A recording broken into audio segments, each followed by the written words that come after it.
Estamos de regreso en Directo América de France 24. Revisemos los titulares de la jornada. Israel bombardeó la franja de Gaza durante la última noche, matando al menos 104 personas, después de que Hamás entregara el martes los restos del cadáver de un rehén que ya había sido recuperado en 2023. Hoy el ejército israelí informó que reanudó el cese el fuego.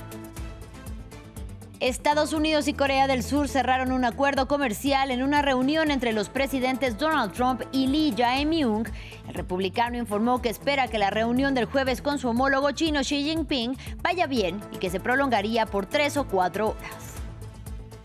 El huracán Melissa se degradó a categoría 3 y tocó tierra en Cuba. Se prevén graves consecuencias para la isla, que es azotada con vientos de 194 kilómetros por hora e intensas lluvias. El fenómeno meteorológico continuará su trayectoria hacia las Bahamas después de que el martes impactara a Jamaica. En Directo París, con nuestra periodista Erika Olavarría, hablamos del juicio contra 4 ciudadanos búlgaros acusados de dañar un mural del Holocausto en París.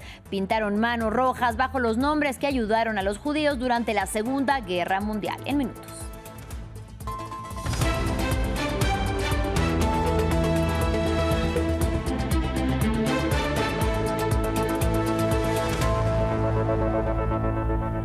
Iniciamos en la Franja de Gaza. Israel bombardeó y mató al menos 104 personas en el devastado enclave palestino durante la noche, y entre ellas más de 40 niños. Es la violación más grave del alto el fuego desde que entró en vigor el 10 de octubre hasta ahora. Tel Aviv ordenó los ataques tras la entrega de Hamás el martes de los restos del cadáver de un rehén que ya había sido recuperado en 2023.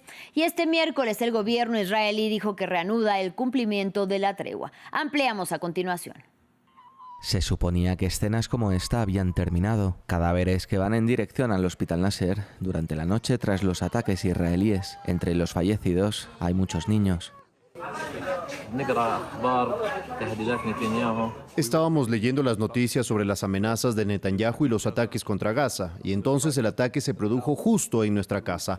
El techo se nos cayó encima, nuestros vecinos vinieron y nos sacaron de debajo de los escombros, a mí, a mi mujer, a mis hijas, a mis hijos y al padre de mi mujer. Los ataques alcanzaron tanto Han Yunis como Ciudad de Gaza. Netanyahu emitió un comunicado en el que afirmaba que había ordenado los ataques en represalia por los disparos contra sus tropas en Rafah. El ejército de Israel anunció la muerte de un reservista en los enfrentamientos. A pesar de estos brotes de violencia, el presidente de Estados Unidos, Donald Trump, afirmó que sigue confiando en que el plan de paz que ayudó a negociar se mantendrá. Nada va a poner en peligro el alto al fuego. Hay que entender que Hamás es una parte muy pequeña de la paz en Oriente Medio y tiene que comportarse. Son un poco bruscos, pero dijeron que se portarían bien. Y si se portan bien, serán felices. Y si no se portan bien, serán eliminados. El alto el fuego entre Israel y Hamás entró en vigor el 10 de octubre, pero ha estado plagado de violaciones. Israel afirma que Hamás está retrasando deliberadamente la devolución de todos los cuerpos de los rehenes, una parte clave del plan de paz, mientras que Hamás afirma que no ha podido recuperarlos, ya que están enterrados bajo los escombros en medio de la destrucción. Ahora hablamos de la gira del presidente estadounidense Donald Trump por Asia. La Unión Americana y Corea del Sur cerraron un acuerdo comercial en una reunión entre el republicano y el mandatario surcoreano Lee Jae-myung, del que no se conocen mayores detalles. Lo que sí se sabe son algunas especificaciones sobre el esperado encuentro entre Trump y su homólogo chino Xi Jinping, que será el jueves y se prolongaría por 3 o 4 horas. El encuentro entre los líderes de las dos economías más grandes del mundo ocurrirá en medio del aumento de tensiones por los aranceles mutuamente impuestos y las restricciones de intercambios de tecnología y minerales críticos. Escuchemos. El presidente Xi de China viene mañana y espero que lleguemos a un acuerdo. Creo que lo lograremos. Creo que será un buen acuerdo para ambos. Y es un resultado excelente. Es mejor que pelear y pasar por todo tipo de problemas. Estados Unidos anunció al gobierno de Rumania que retirará parte de las tropas desplegadas en el frente oriental de Europa y unos 1,000 soldados permanecerían en el territorio. Según informó en un comunicado el Ministerio de Defensa rumano, la reducción de las fuerzas estadounidenses responde a las nuevas prioridades de la administración Trump, mientras que la OTAN aseguró que el compromiso de la Unión Americana con la Alianza Atlántica es claro. Recordemos que Rumania es uno de los países en la primera línea del flanco oriental de la OTAN y teme por las consecuencias de la guerra de Rusia contra Ucrania. Aproximadamente 1.000 soldados estadounidenses permanecerán en Rumanía, contribuyendo a la disuasión de cualquier amenaza, lo que representa una garantía del compromiso de Estados Unidos con la seguridad regional. En otro orden de ideas, después de haber impactado Jamaica este martes con categoría 5, el huracán Melissa se degradó a categoría 3 y tocó tierra en Cuba. Se prevén grandes consecuencias para la isla, que es azotada con vientos de hasta 195 kilómetros por hora, intensas lluvias y que de por sí atraviesa ya una profunda crisis económica y social. Tras permanecer en territorio cubano, el fenómeno meteorológico continuará en las próximas horas su trayectoria hacia las Bahamas. Aquí los detalles. Estas son las primeras imágenes del huracán Melissa sobre Cuba. Un poco antes, los habitantes comenzaron a evacuar y se prepararon antes del desastre.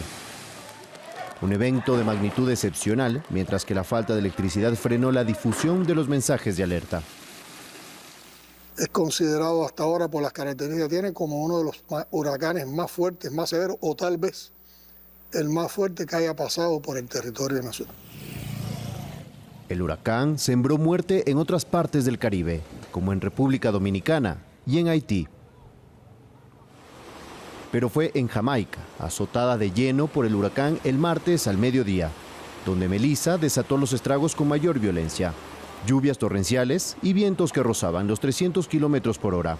La magnitud de los daños es inmensa en la isla, calificada como zona de desastre por el gobierno.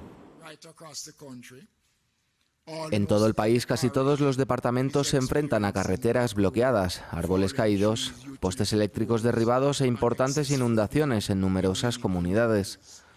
Jamaica acaba de atravesar lo que yo calificaría como uno de sus peores momentos. Si bien la capital, Kingston, se libró del coletazo del huracán, el suroeste, la región de Santa Isabel, el granero del país, quedó devastado. Según la Cruz Roja, más de la mitad de los 2,8 millones de habitantes de la isla habrían quedado afectados por el paso del fenómeno. Tiene información de la región latinoamericana. En Brasil, alrededor de 2.500 policías y militares lanzaron el martes un mega operativo contra una poderosa banda de narcotráfico en 2 favelas de la ciudad de Río de Janeiro. El saldo, al menos 64 muertos y 81 sospechosos arrestados. Pero hoy habitantes de las favelas informaron que hallaron 40 cadáveres. Todavía no es claro si los últimos cuerpos recuperados están incluidos en la lista entregada el martes. Sin embargo, Naciones Unidas se dijo horrorizada por la operación letal y Human Rights Watch lo calificó de tragedia mortal. Samuel Salgado Castro nos cuenta. Fue el operativo policial más mortífero en la historia de Río de Janeiro. El martes la policía realizó violentas redadas en las favelas del Complexo do Alemão y da Peña contra la poderosa banda criminal y narcotraficante Comando Rojo.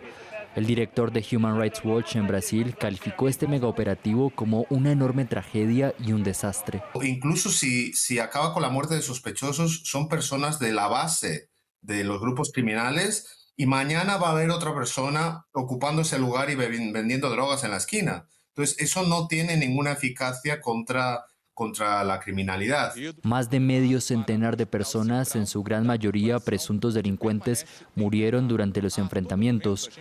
Además de intensos tiroteos, los pandilleros incluso utilizaron drones cargados de explosivos contra la policía. Estos periodistas con chalecos antibalas quedaron en medio del fuego cruzado del punto álgido de la guerra de Río de Janeiro. Un escenario de película que también incluyó el cierre de negocios e instituciones y un caos total en el camino a casa para los cariocas, con trenes y metros al tope. Se necesita un programa nacional de seguridad pública, como ya lo propusieron el gobierno federal y los estados. El gobernador Cláudio Castro, del opositor Partido Liberal, dijo que el gobierno federal debería brindar más apoyo para combatir el crimen, un ataque a la administración del presidente izquierdista Luis Ignacio Lula da Silva. Pero organizaciones no gubernamentales como la Fundación Marielle Franco afirman que este tipo de redadas constituyen una política de exterminio que convierte la vida cotidiana de las personas negras y pobres en una ruleta rusa.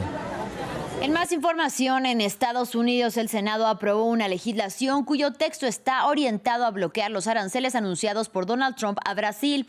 La medida, que debe de pasar por la Cámara de Representantes y posteriormente recibir la firma presidencial, deja al descubierto las inconformidades que existen dentro del partido de gobierno en torno a las políticas anunciadas por el jefe de la Casa Blanca, Donald Trump, en su segundo mandato. Más en el siguiente informe. Los republicanos divididos en el Senado. La política arancelaria de Donald Trump, quien tiene poco más de 8 meses en el poder, se muestra como una de las tantas diferencias entre los senadores del viejo gran partido. La votación de 52-48 en favor de respaldar un texto que bloquearía las tarifas de 50% a los productos brasileños revela que no todos están contentos con el magnate en el poder.